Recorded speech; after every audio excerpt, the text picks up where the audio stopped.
L'école du dimanche.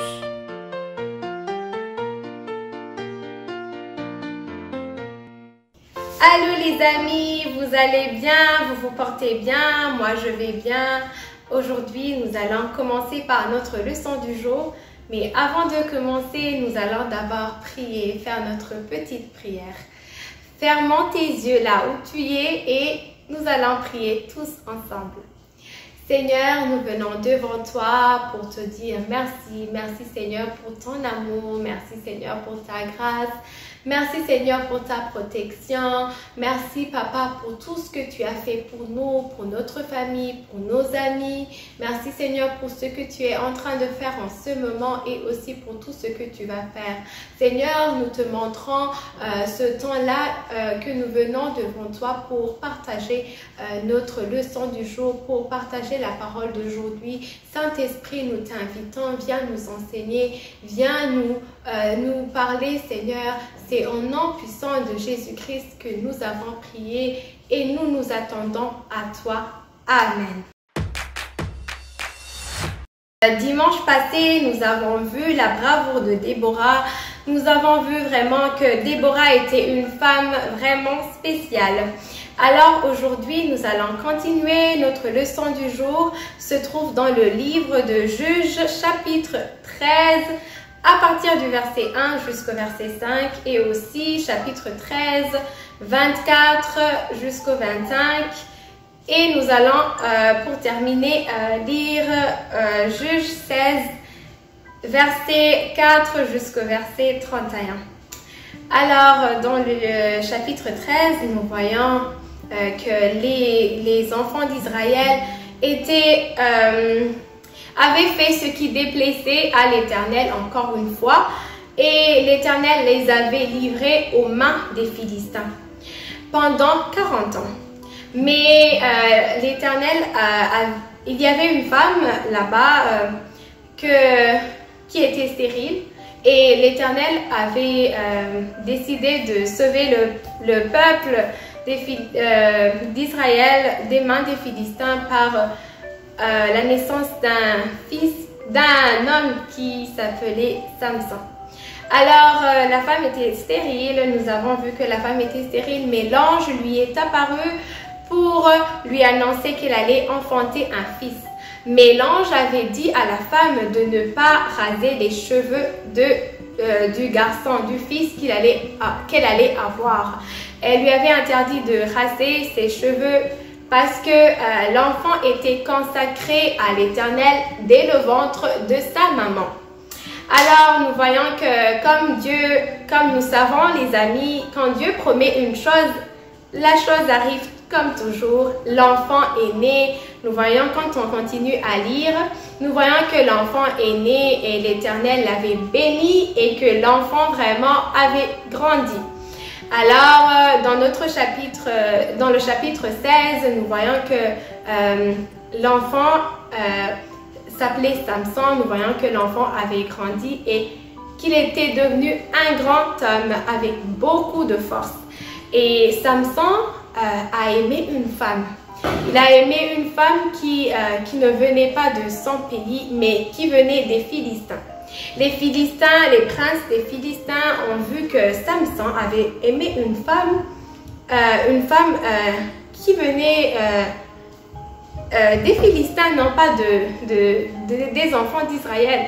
Ils ont donc décidé de convaincre cette femme-là de demander à Samson d'où venait sa force, car ils savaient que c'était un homme vraiment très très fort.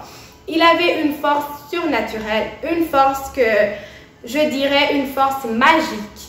Oui, il avait une force vraiment incroyable. Et les Philistins voulaient vraiment savoir d'où venait sa force, car ils n'avaient jamais vu un homme avec autant de force. Il était capable de se délier. Quand on le liait, il pouvait être capable de se délier tout seul. Donc, c'était vraiment une chose incroyable. Alors, la femme a demandé pardon à Samson. Elle a insisté, nous voyons que la femme a insisté. Elle demandait à Samson tous les jours.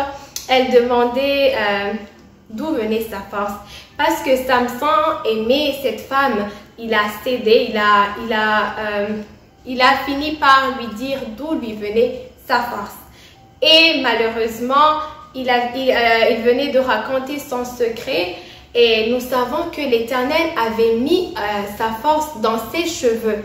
Car rappelez-vous les amis, au chapitre 13, nous avons vu qu'avant même que Samson naisse, l'ange de l'Éternel avait interdit à sa maman de raser ses cheveux.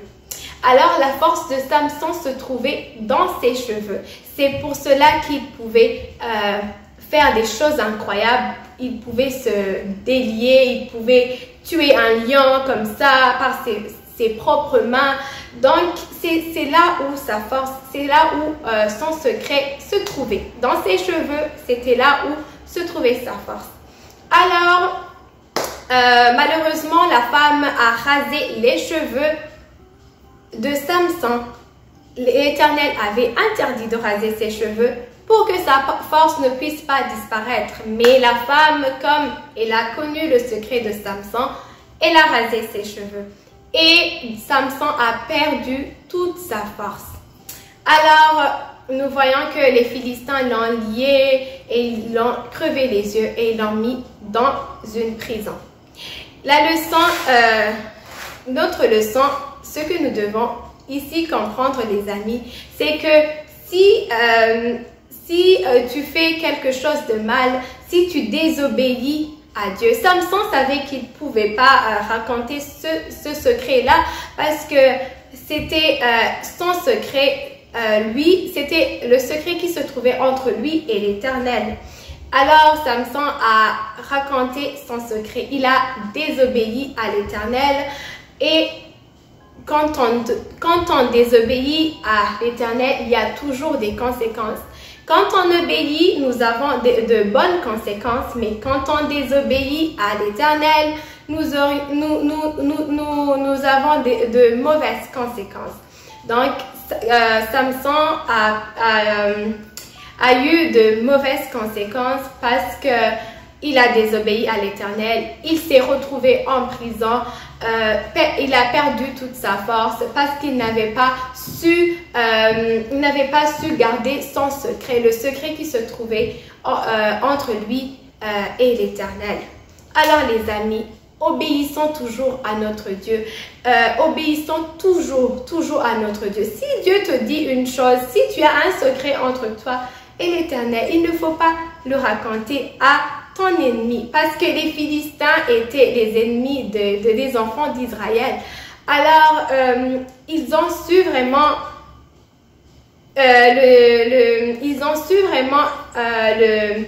lui enlever la force que l'Éternel lui avait donnée à cause de ce que Samson n'a pas vraiment pu obéir au commandement de Dieu. Alors les amis, par exemple, toi, si Dieu te dit de ne pas faire une chose, si Dieu te dit fais ceci, ne triche pas et que tu dis ok, aujourd'hui j'ai pas étudié, je peux tricher, sache qu'il y aura de mauvaises conséquences. Sache qu'il y aura de mauvaises conséquences. Tu peux te dire aujourd'hui je me suis tirée, on m'a pas vu, donc ça va, il n'y a aucun problème. Mais sache que l'Éternel te voit et que si tu fais une chose qui est contraire à ce que Dieu a dit vraiment, t'a dit de faire, il y aura toujours des mauvaises conséquences. Comme Samson, il s'est retrouvé dans une prison alors que juste ce qu'il avait fait, c'était raconter son secret. Et il a perdu toute sa force, malheureusement. Mais nous voyons que notre Dieu, il est fidèle. Quand Samson s'est repenti, quand il a demandé à Dieu de se souvenir de lui, Dieu s'est souvenu de lui. À la fin du chapitre 16, nous voyons ça.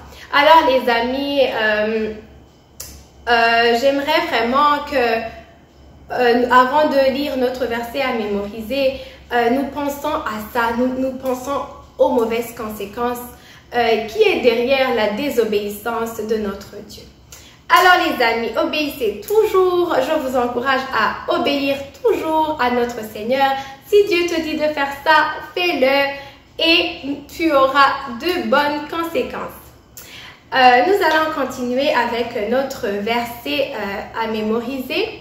Nous allons lire tous ensemble. Notre verset à mémoriser, se trouve dans Deutéronome 6, chapitre 6, verset 17 jusqu'au verset 18. Nous allons lire tous ensemble. Mais vous observerez les commandements de l'Éternel, votre Dieu, ses ordonnances et ses lois qu'il vous a prescrites. Tu feras ce qui est droit et ce qui est bien aux yeux de l'Éternel, afin que tu sois heureux et que tu entres en possession du bon pays que l'Éternel a juré à tes pères de te donner. Que l'Éternel a juré à tes pères de te donner. Voilà notre verset à mémoriser. Nous allons faire notre petite prière. Nous allons demander à notre Seigneur vraiment de nous aider à toujours obéir à ses commandements parce que nous ne voulons pas avoir de mauvaises conséquences. Tu vas fermer tes yeux et tu vas prier avec moi. Seigneur, nous te disons merci pour la parole. Merci Seigneur d'avoir été avec nous. Nous te disons merci Papa pour être venu nous enseigner Papa. Merci beaucoup. Merci pour ton amour Seigneur. Nous te demandons Seigneur de nous donner la capacité, de nous donner la force Seigneur d'obéir à tes commandements. Seigneur, nous avons appris que si on n'obéit pas à tes commandements, il y aura vraiment de mauvaises conséquences. Seigneur, nous voulons avoir de bonnes conséquences. Nous voulons toujours t'obéir et être fidèles, Seigneur, t'être fidèle, Papa. Nous te disons, Seigneur, nous te demandons, Seigneur, de nous aider, de venir nous aider, Seigneur, pour que nous puissions vraiment avoir de bonnes conséquences dans nos vies, Papa. C'est au nom puissant de Jésus-Christ que nous avons prié. Amen. Amen, les amis. Bon dimanche. Bye bye.